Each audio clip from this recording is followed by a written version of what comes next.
दोस्तों, आज की कहानी है एक अच्छे खानदान की बेटी होते हुए भी श्रेया की शादी एक हॉस्पिटल में क्यों कराई गई।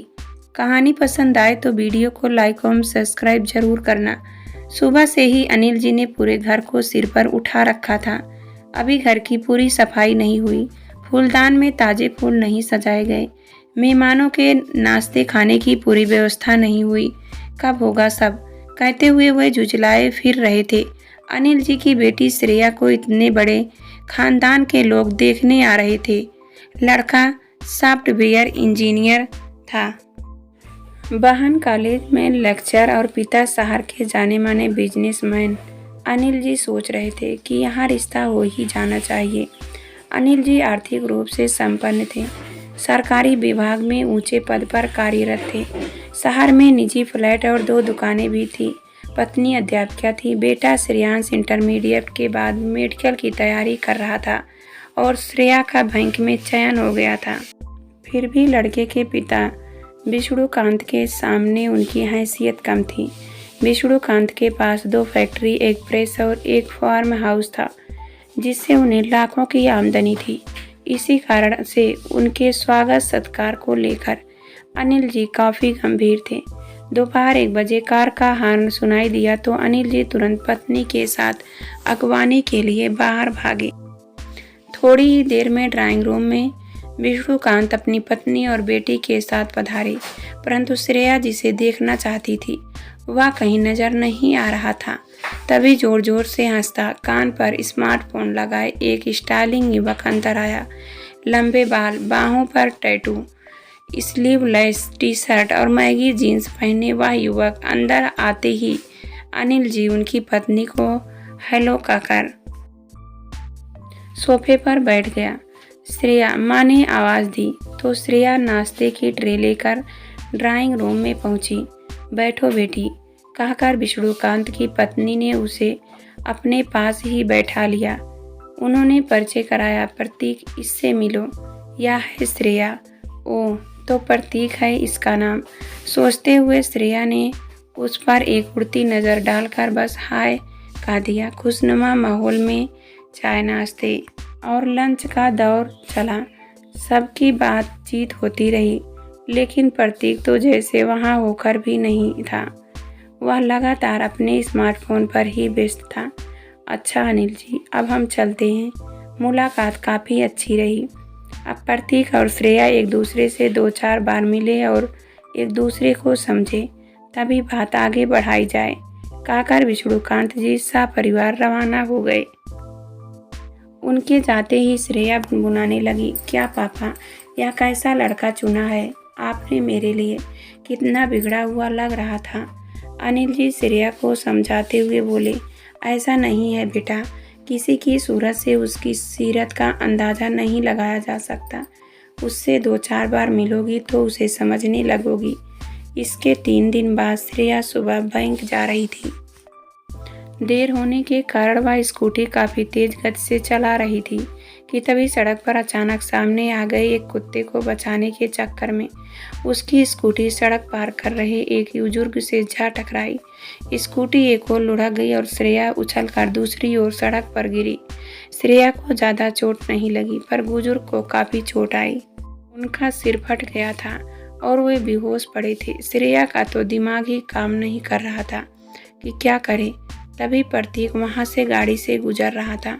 उसने यह दृश्य देखा तो वह फौरन अपनी गाड़ी से उतरकर श्रेया के पास आकर बोला, आर यू ओके? फिर वह उन बुजुर्ग की ओर लपका, अरे ये तो बहुत बुरी तरह घायल है। सुनसान सड़क पर मदद के लिए कोई नहीं था। अपनी चोटी की परवाह न करते हुए श्रेया उठी और घायल बुजुर्ग को गाड़ी में डालने में प्रतीक की मदद करने लगी। आइए, आप भी बैठिए, आपको भी इलाज की ज़रूरत है। मैं अपने मैकेनिक को फ़ोन कर देता हूँ, वह आपकी स्कूटी ले जाएगा। श्रेया को भी गाड़ी में बैठाकर प्रतीक बड़ी तेज़ी से नज़दीक के जीवन ज्योति हॉस्पिटल पहुँचा। डॉक्टर अंकल, एक एक्सीडेंट का केस है, घायल काफ़ी सीरियस है, आप प्लीज़ देख लीजिए। डोंट वरी प्रतीक बेटा, मैं देखता हूँ। डॉक्टर साहब ने तुरंत घायल का उपचार शुरू कर दिया। एक जूनियर डॉक्टर श्रेया की जख्मों की मरहम पट्टी करने लगी। प्रतीक जाकर कैंटीन से 2 कप चाय ले आया। चाय पीकर श्रेया ने राहत महसूस की। ओ पापा, एक मेरा छोटा सा एक्सीडेंट हो गया है, पर आप चिंता ना करें, मुझे ज़्यादा चोट नहीं लगी। पर एक बुजुर्ग को काफ़ी चोटें आई हैं, आप जल्दी से आ जाइए। हम यहाँ जीवन ज्योति हॉस्पिटल में हैं। श्रेया ने पापा को फ़ोन पर बताया। अब वह अपने को कुछ ठीक महसूस कर रही थी। थैंक यू वेरी मच, आपने इन वक्त पर आकर जो मदद की है उसके लिए तो धन्यवाद भी काफ़ी छोटा महसूस होता है। मैं आपका यह एहसान ज़िंदगी भर नहीं भूलूंगी। अरे नहीं, यह तो मेरा फ़र्ज था। मैंने डॉक्टर अंकल को कह दिया है कि वह पुलिस को इन्फॉर्म न करे। हॉस्पिटल में सब मुझे जानते हैं। मेरे पिता इस हॉस्पिटल में ट्रस्टी हैं। तभी अनिल जी की पत्नी सहित वहां पहुंच गए। श्रेया ने उन्हें घटना की पूरी जानकारी दी तो वे बोले, प्रतीक बेटा, यदि आप वहाँ न होते तो बहुत मुसीबत हो जाती। Thank you very much. Anil ji doctor से बोले, इन बुजुर्ग के इलाज का पूरा खर्च मैं दूंगा। प्लीज़ इनसे रिक्वेस्ट कीजिए कि पुलिस से शिकायत ना करे। डोंट वरी अनिल जी, विष्णुकांत जी इस हॉस्पिटल में ट्रस्टी हैं, आपको कोई पैसा नहीं देना पड़ेगा। डॉक्टर साहब मुस्कुराते हुए बोले। अगली शाम श्रेया कुछ फल फूल लेकर बुजुर्ग से मिलने हॉस्पिटल पहुंची। उसने उनसे माफ़ी मांगी। उनकी आंखें भर आई थी। नहीं बेटी, तुम्हारी गलती नहीं थी। मैंने देखा था कि तुम कुत्ते को बचाने के चक्कर में स्कूटी पर से नियंत्रण खो बैठी थी, तभी एक्सीडेंट हुआ। और फिर तुम्हें भी तो चोट लगी थी। अरे अरे श्रेया जी, रोइए मत, सब ठीक है। तभी अंदर आता हुआ प्रतीक बोला, आइए कैंटीन में कॉफ़ी पीते हैं, यू विल फील बेटर। दोनों कैंटीन में जा बैठे। कॉफ़ी पीने और थोड़ी देर बातचीत करने के बाद श्रेया घर वापस आ गई। फिर तो मुलाकातों का सिलसिला चल पड़ा। एक दिन जब श्रेया और प्रतीक रेस्टोरेंट में बैठे थे कि तभी प्रतीक का एक दोस्त भी वहां आ गया। वे दोनों किसी इंस्टीट्यूट के बारे में बात करने लगे। श्रेया के पूछने पर प्रतीक ने बताया कि वह और उसके 3 दोस्त हर रविवार को एक कोचिंग इंस्टीट्यूट में मुफ्त पढ़ाते हैं, जहां होनहार गरीब छात्रों की इंजीनियरिंग की तैयारी कराई जाती है। यही नहीं, वे लोग उन छात्रों की आर्थिक सहायता भी करते हैं। श्रेया यह सुनकर अवाक रह गई। उस दिन घर पहुंचकर प्रतीक के बारे में ही सोचती रही। सुबह काफ़ी शोरगुल सुनकर उसकी आँख खुली तो बाहर का नज़ारा देख उसकी जान ही निकल गई। उसने देखा कि पापा को खून की उल्टी हो रही है और मम्मी रो रही है। श्रेयांश किसी तरह पापा को संभाल रहा था। किसी तरह तीनों मिलकर अनिल जी को अस्पताल ले गए। जीवन ज्योति हॉस्पिटल के सीनियर डॉक्टर उन्हें देखते ही पहचान गए। तुरंत उनका उपचार शुरू हो गया।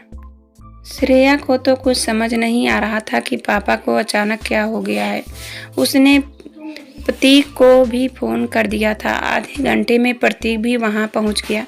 डॉक्टर ने अनिल जी को ब्लड सैंपल लेकर जांच के लिए भेज दिया गया और शाम तक रिपोर्ट भी आ गई। रिपोर्ट देखकर डॉक्टर का चेहरा उतर गया। प्रतीक को कुछ शक हुआ तो वह वार्ड में अलग ले जाकर डॉक्टर साहब से रिपोर्ट के बारे में पूछने लगा। डॉक्टर साहब ने अनिल जी की ओर देखा और उन्हें सोता समझकर धीरे से बोले, अनिल जी को ब्लड कैंसर है, वह भी लास्ट स्टेज पर। अब कोई इलाज काम नहीं कर सकता।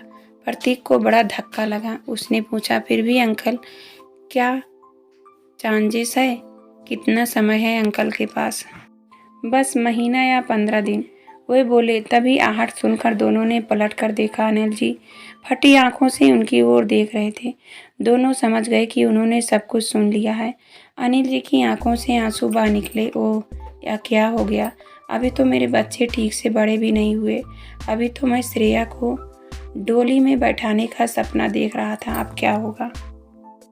तभी विष्णुकांत जी भी पत्नी सहित वहां पहुंच गए। अनिल जी, आप पहले ठीक हो जाइए, शादी वादी की बात बाद में देखेंगे। वे बोले, मेरे पास ज़्यादा समय नहीं है, मैंने सब सुन लिया है। प्रतीक और श्रेया एक दूसरे को पसंद करती हैं। उनकी शादी जल्दी हो जाए तो मैं चैन से मर सकूंगा। कैसी बातें करते हैं आप? शादी की तैयारियों के लिए समय चाहिए। आखिर हमारी कोई इज्जत है समाज में? विष्णु कांता जी रुखाई से बोले, नहीं पापा, मुझे धूमधाम वाली शादी नहीं चाहिए। इतने खराब हालात में इज्जत की चिंता कौन करे। अंकल आप चिंता न करें, यह शादी आज ही और यही अस्पताल में होगी।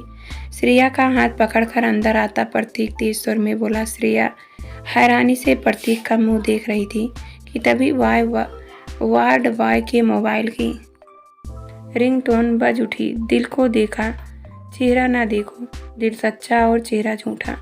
श्रेया के होठों पर फीकी मुस्कान दौड़ गई।